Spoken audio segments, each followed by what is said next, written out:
Capítulo cuarto. El Mar Rojo.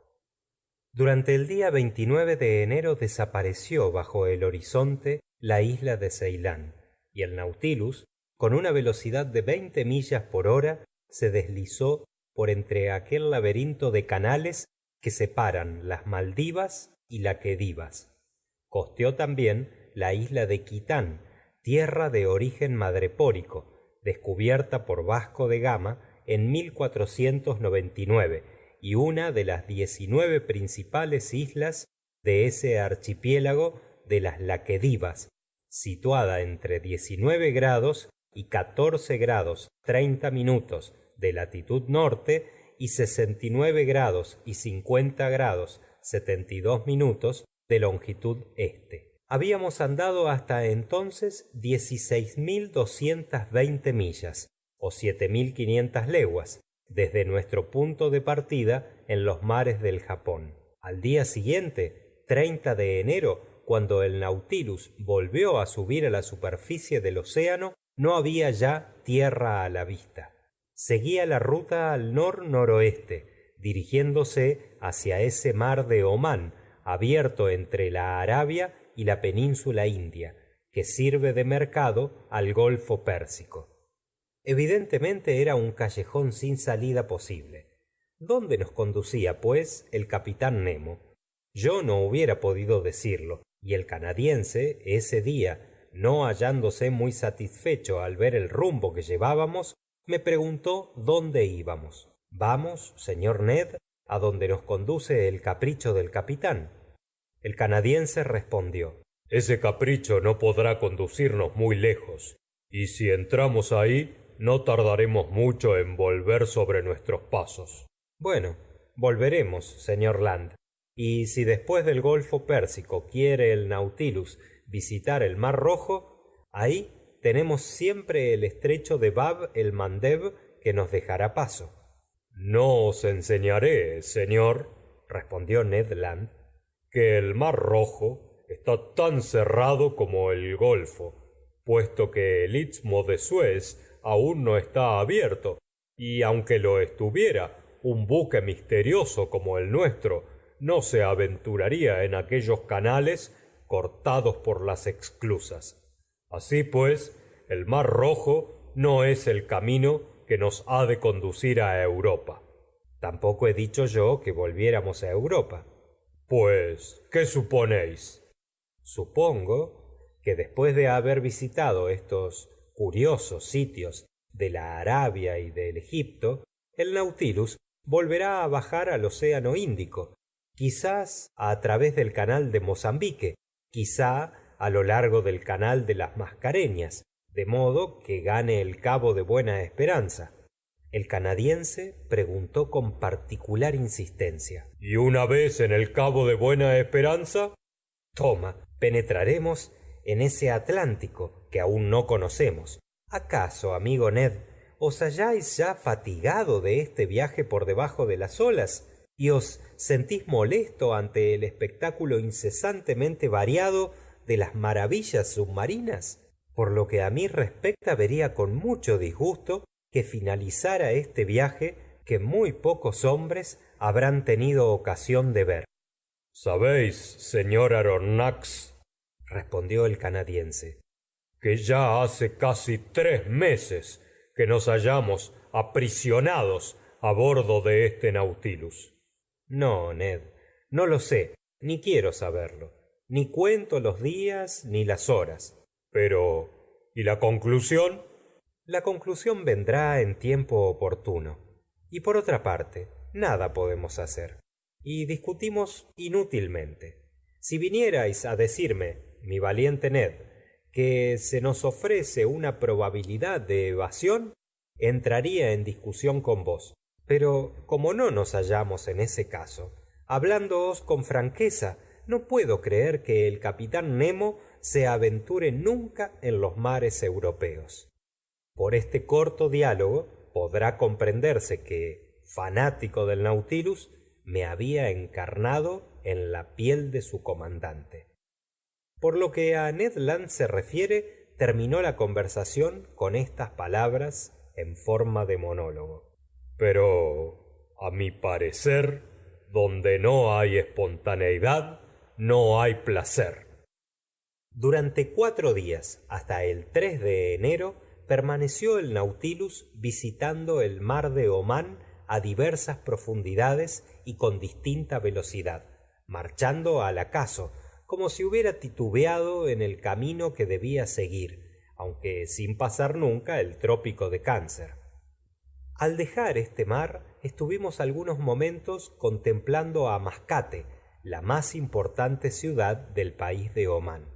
Admiré su extraño aspecto en medio de las rocas negras que la rodean, y sobre las cuales se destacan en blanco sus casas y sus fuertes. Distinguí la redonda cúpula de sus mezquitas, la elegante punta de sus minaretes, sus frescos terrados llenos de verdor. Pero todo esto no fue más que una especie de visión, porque el Nautilus se sumergió bien pronto bajo las olas de aquellos sombríos parajes.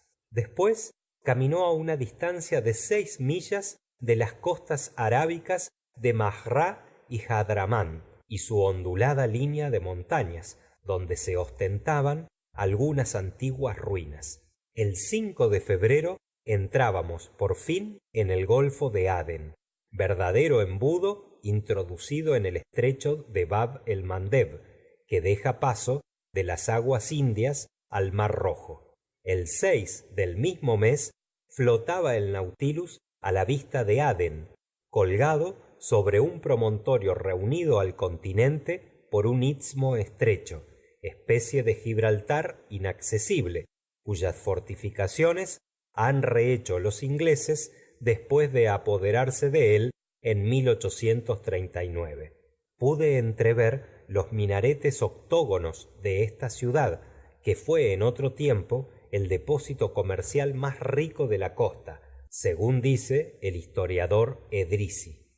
Bien creía yo que el capitán Nemo, llegado hasta aquel punto, iba a volver atrás, pero me engañaba, y con gran sorpresa mía, al siguiente día, 7 de febrero, embocábamos en el estrecho de Bab el Mandeb, cuyo nombre quiere decir en árabe la puerta de las lágrimas. De 20 millas de ancho, cuenta apenas 52 kilómetros de longitud, y lanzado el Nautilus a toda velocidad, pudo franquearle en menos de una hora. Pero no vi nada, ni aún esa isla de Perim que el gobierno británico ha fortificado para hacer más inexpugnable la posición de Adén.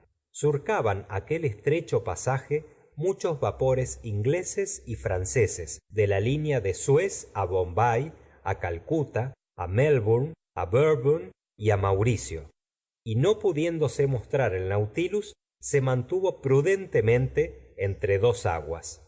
Por fin, al mediodía, surcábamos las aguas del Mar Rojo. El Mar Rojo, el lago célebre de las tradiciones bíblicas, no refrescado gran cosa por las lluvias, ni alimentado por ningún río importante, mermado incesantemente por una evaporación excesiva que le hace perder cada año una masa líquida de 1,5 metros de altura. Golfo singular que, cerrado y en las condiciones de un lago, quedaría tal vez enteramente desecado, inferior en esto a sus vecinos, el Caspio y el Asfáltico o Muerto, en los cuales el nivel ha bajado solamente al punto en que la evaporación es precisamente igual a la masa de aguas recibidas en su seno. El Mar Rojo tiene 2.600 kilómetros de longitud, con una anchura media de 240. En tiempos de los Ptolomeos y de los emperadores romanos, fue la gran arteria comercial del mundo, y la canalización del istmo le devolverá su antigua importancia, que los railways de Suez le han reconquistado ya en parte. No me esforcé en comprender por qué raro capricho se decidió el capitán Nemo a llevarnos a este golfo, y aprobé sin reserva la entrada del Nautilus en aquel sitio. Tomó una marcha moderada, ora flotando en la superficie hora sumergido, para evitar algún navío, y pude observar así lo exterior y lo interior de aquel mar tan curioso. El 8 de febrero, a las primeras horas de la mañana, descubrimos a Moca, población al presente arruinada, cuyas murallas caen al solo estampido del cañón y que abrigan aquí y allá algunas verdes datileras, ciudad importante en otro tiempo, que contenía 6 mercados públicos, 26 mezquitas, formando con sus murallas, defendidas por 14 fuertes, un cinturón de 3 kilómetros próximamente. Se aproximó enseguida el Nautilus a las riberas africanas, donde la profundidad del mar es mayor, y allí, entre dos aguas, de una limpidez cristalina, con las ventanas abiertas, pudimos contemplar admirables enramadas de brillantes corales y vastos muros de rocas revestidas con un espléndido forro verde de algas y de fucos. ¡Cuán indescriptible espectáculo y qué variedad de paisajes en el enrazamiento de aquellos escollos e islotes volcánicos que confinan con la costa de Libia! Pero donde esas arborizaciones aparecieron en toda su belleza fue por las costas orientales, donde el Nautilus no tardó en llegar, hacia las costas de Tehama, porque entonces no sólo florecían todas esas arborizaciones de zoófitos bajo el nivel del mar, sino que formaban también pintorescos cruzamientos que se desarrollaban a más de 10 brazas sobre la superficie, más caprichosos, pero menos coloreados que aquellos, cuya frescura se hallaba mantenida por la húmeda vitalidad de las aguas. Cuántas horas de expansión y de encanto pasé de este modo en los cristales del gran salón. Cuántas muestras nuevas de la flora y de la fauna submarina admiré bajo el brillo de nuestro fanal eléctrico. Fungias agariciformes, actinias u ortigas de mar de color de pizarra, entre otros el Thalassianthus aster, los tubíporos dispuestos como flautas y esperando sólo el aliento del dios Pan, conchas particulares a estos mares, que se establecen en las excavaciones madrepóricas y cuya base está contorneada en espiral corta, y 1000 tipos, por fin, de un polípero que aún no había observado, la esponja vulgar.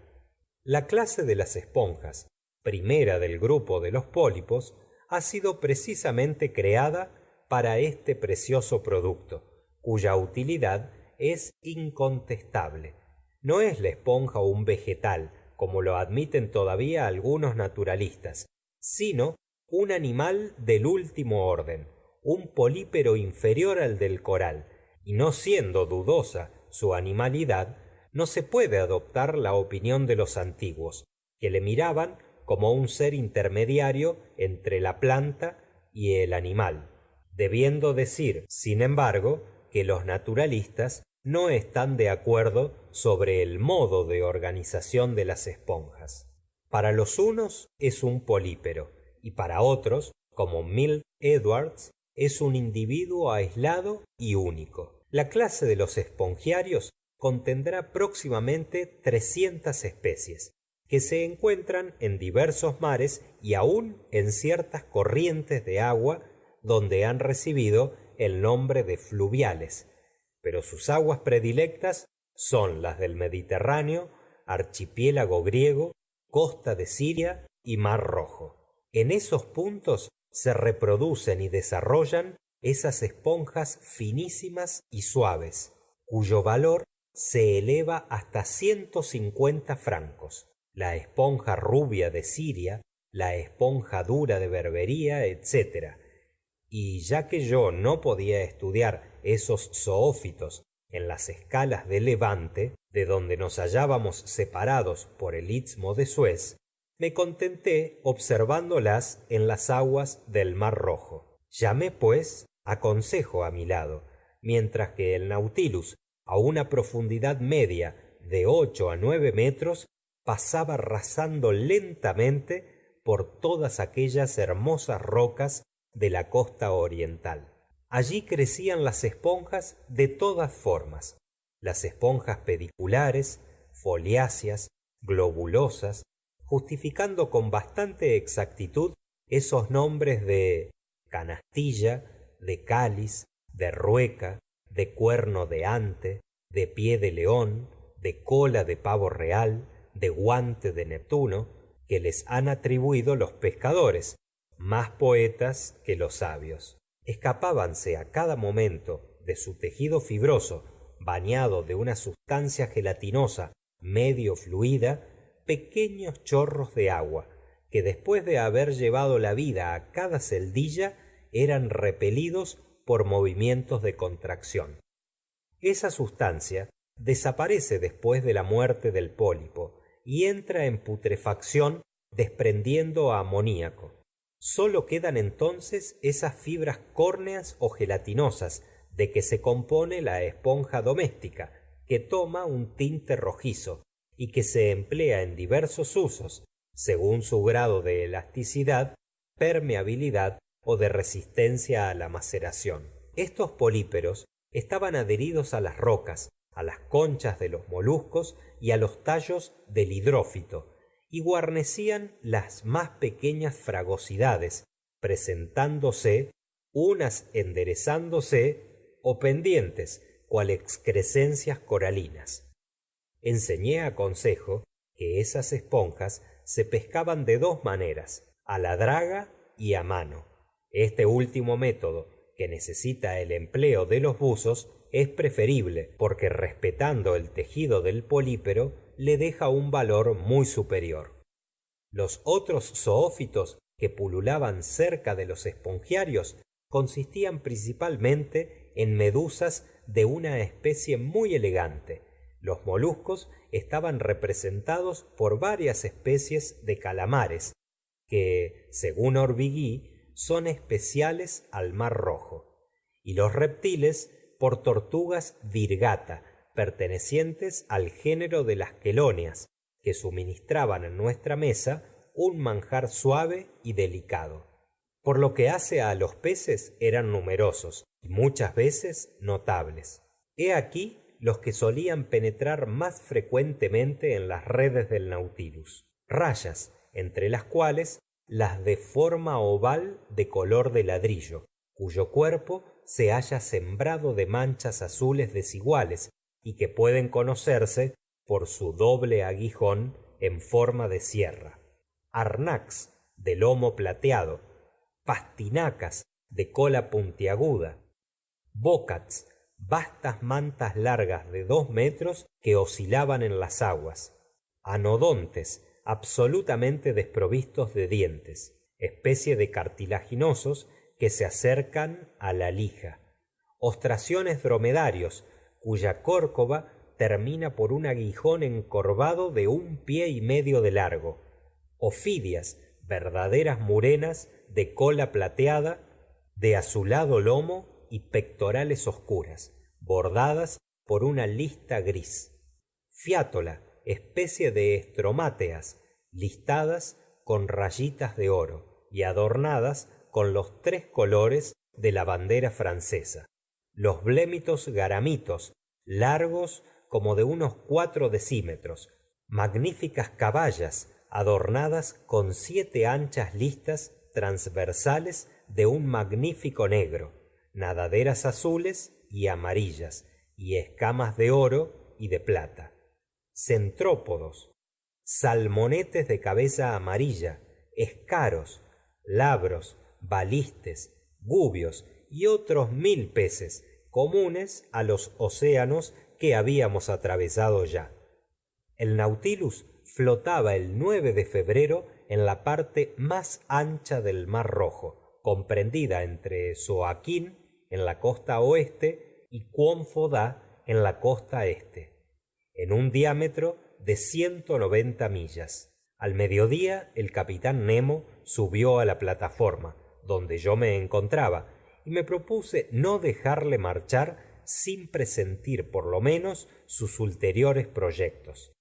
Se acercó luego que me hubo visto, me ofreció un cigarro y me dijo: ¿qué tal, señor profesor? ¿Os agrada el mar rojo? ¿Habéis observado con detención las maravillas que cubre, sus peces y sus zoófitos, sus parterres de esponjas y sus bosques de coral? ¿Habéis entrevisto las ciudades que se levantan en las costas? Sí, capitán Nemo, respondí, y el Nautilus se ha prestado perfectamente a ese estudio.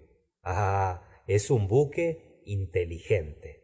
Ciertamente, caballero, inteligente, audaz e invulnerable. No teme las terribles tempestades del Mar Rojo, ni sus corrientes, ni sus escollos. En efecto, dije, este mar está citado como uno de los más peligrosos, y si mal no recuerdo, en épocas antiguas era su fama detestable.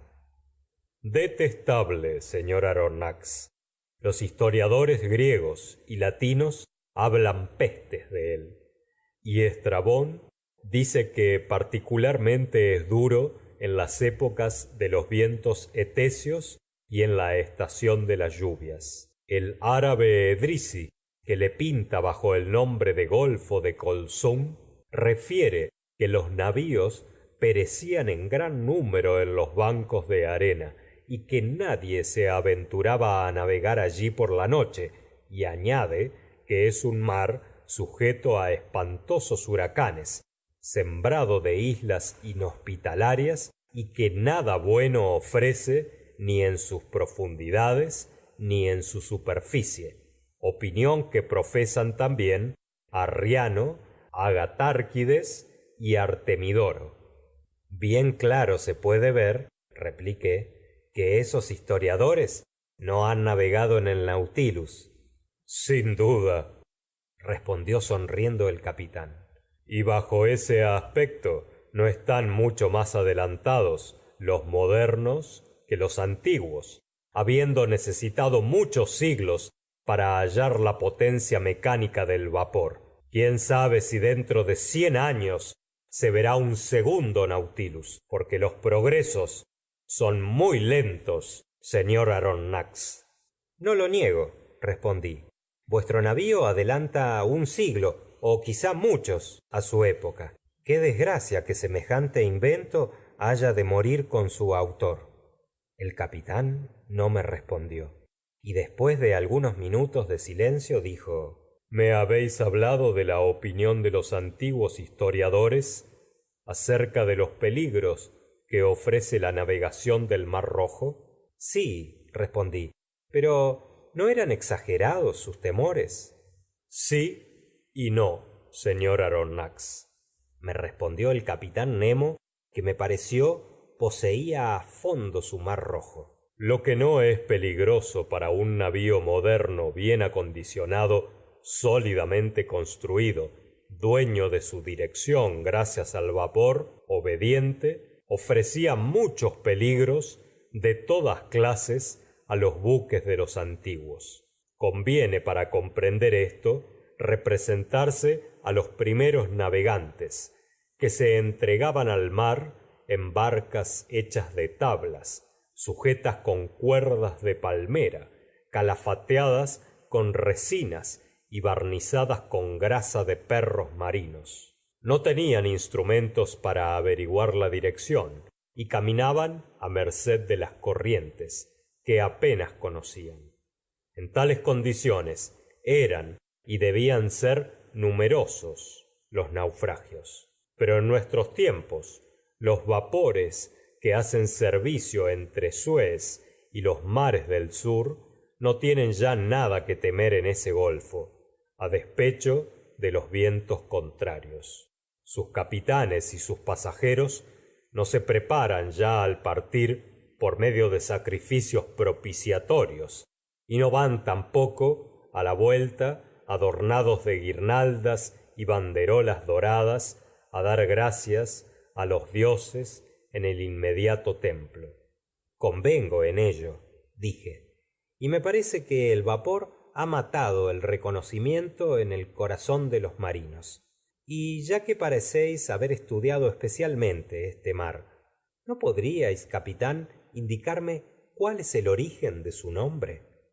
Hay, señor Aronnax, muchas explicaciones respecto a ese punto. ¿Queréis conocer la opinión de un cronista del siglo XIV? Con mucho gusto. Pretende ese caprichoso que le fue dado este nombre después del paso de los israelitas, cuando Faraón pereció en las olas, que se volvieron a cerrar por orden de Moisés. En señal de este prodigio se convirtió la mar en roja y amarilla, y en adelante no lo supieron llamar de otro modo que el rojo mar.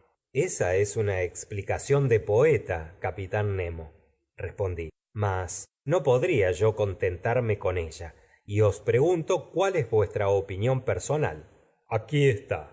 A mi parecer, señor Aronnax, se debe ver en esa designación del Mar Rojo la traducción de la palabra hebrea Edom, y si los antiguos le dieron este nombre, fue a causa de la coloración particular de sus aguas. Hasta ahora no he visto con todo esto más que olas límpidas y sin ningún tinte particular.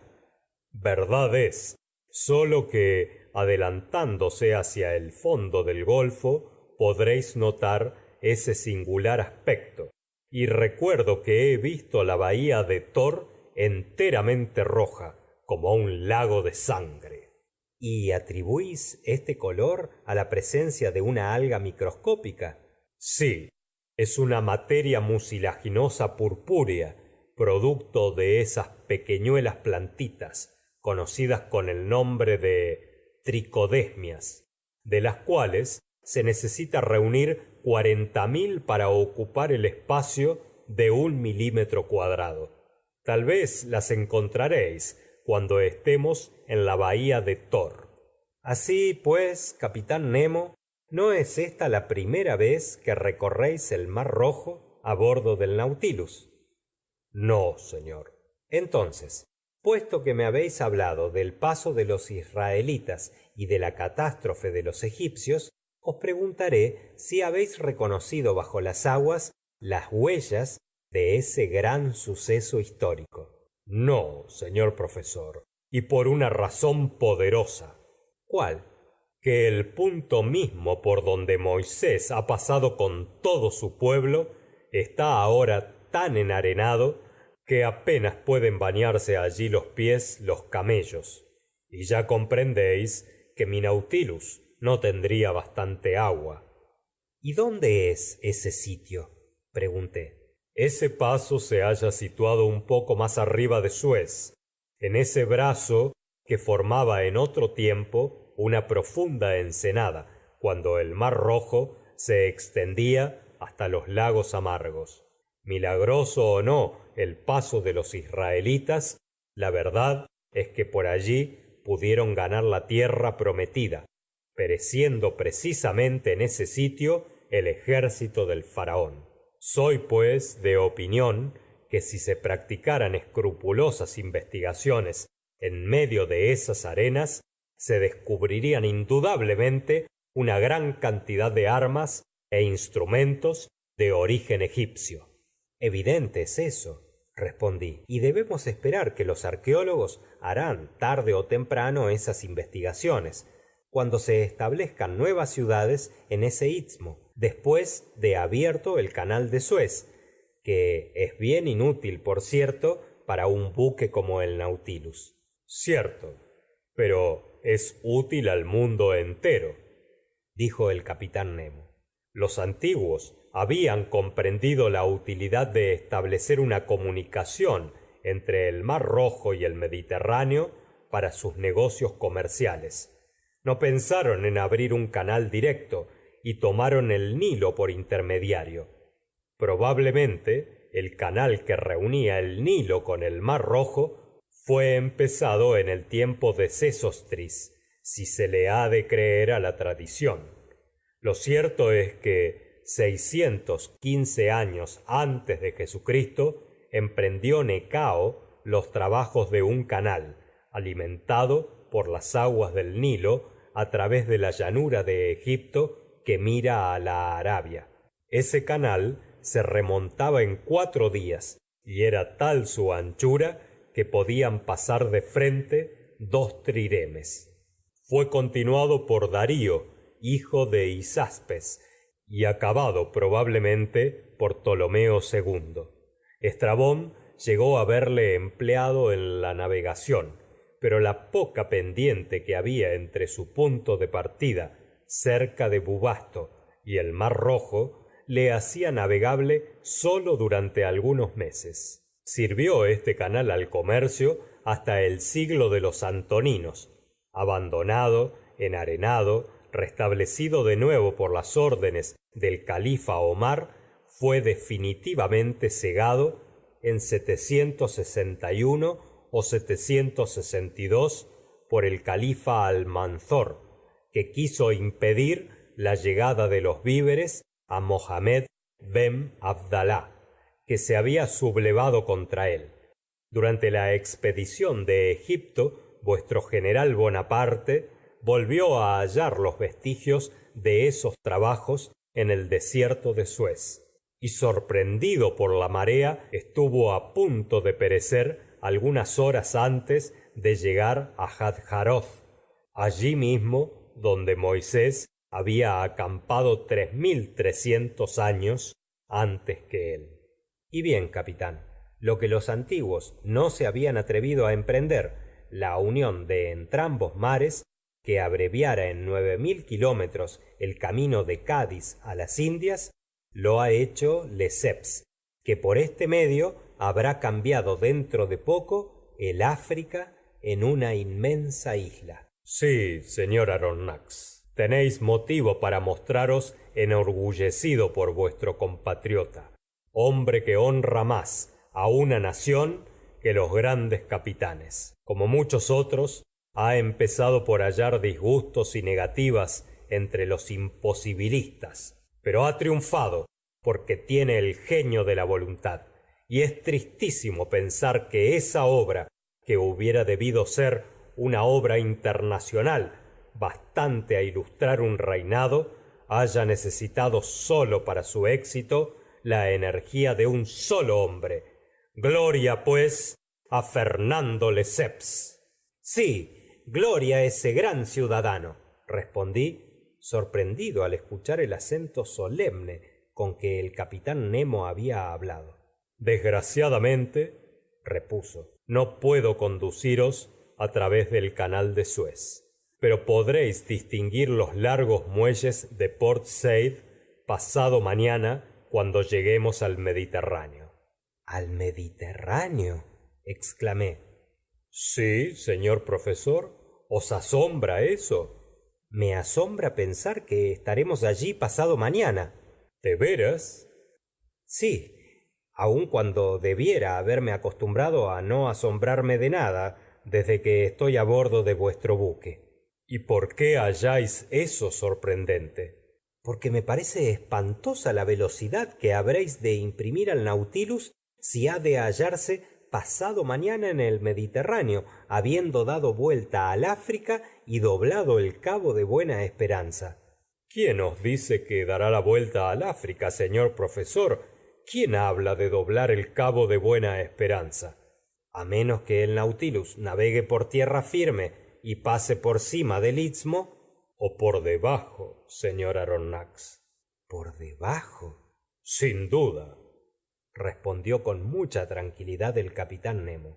Hace ya mucho tiempo que la naturaleza ha hecho bajo esa lengua de tierra lo que hacen hoy los hombres en su superficie. ¿Cómo? ¿Existe algún paso? Sí, un paso subterráneo que he llamado túnel arábigo, que empieza un poco más abajo de Suez y conduce al Golfo de Pelusa. Pero este istmo está compuesto solo de arenas movedizas. Hasta cierta profundidad, pero a 50 metros se encuentra ya un asiento de roca inquebrantable. ¿Y habéis descubierto por casualidad ese paso? pregunté cada vez más sorprendido. Casualidad y razonamiento, señor profesor. Y aún más razonamiento que casualidad. Os estoy escuchando, capitán, y se resisten mis oídos a lo que están oyendo. Ah, señor, tienen oídos y no oyen. Esta frase es aplicable a todos los tiempos. No solo existe ese paso, sino que le he aprovechado ya muchas veces, y a no ser por esta circunstancia, no me hubiera aventurado en este callejón del Mar Rojo. ¿Será indiscreto preguntaros cómo habéis descubierto el túnel? Señor, me respondió el capitán, no puede haber nada secreto entre personas que no han de separarse jamás. no quise oponer nada a semejante insinuación y esperé la relación del capitán Nemo. Señor profesor, Me dijo, es un sencillo razonamiento de naturalistas lo que me condujo a descubrir el paraje que conozco yo solo. Había notado que en el Mar Rojo y en el Mediterráneo existían muchos peces de especies absolutamente idénticas. Los ofidios o doncellas, las fiátolas, las jirelas, las persegas, los joeles, los sollos marinos. Bien asegurado de este hecho, me pregunté si existiría comunicación entre ambos mares, y si realmente existía, la corriente subterránea debía forzosamente ir del Mar Rojo al Mediterráneo, por la diferencia de nivel. Pesqué, pues, un gran número de peces en las inmediaciones de Suez, y después de pasarles por la cola un anillo de latón, los volví a echar al mar. Algunos meses más tarde volví a coger en las costas de Siria algunas muestras de mis pececillos, adornados con su anillo indicador, lo que me demostraba evidentemente la comunicación entre ambos mares. La busqué, pues, con mi Nautilus, la descubrí, me aventuré en ella, y dentro de poco, señor profesor, habréis pasado también mi túnel arábigo. Fin del capítulo 4.